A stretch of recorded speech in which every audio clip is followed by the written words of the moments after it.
வணக்கம். அனைவருக்கும் இனிய பொங்கல் நல்வாழ்த்துக்கள்.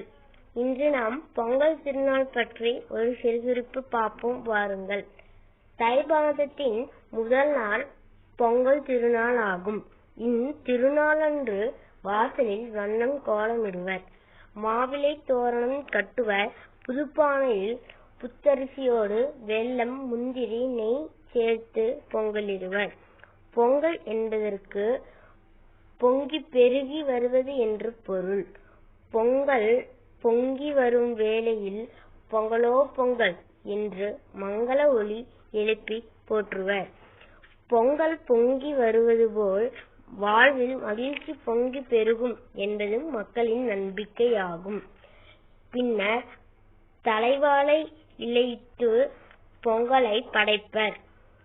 கரும்பு, மஞ்சள் கொத்து, தேங்காய், பழங்கள், வெற்றிலை பாக்கு ஆகியவற்றை வைத்து வழிபடுவர். விளைச்சலுக்கு காரணமாக கதிரவனை நன்றியோடு வணங்கி மகிழ்வர்.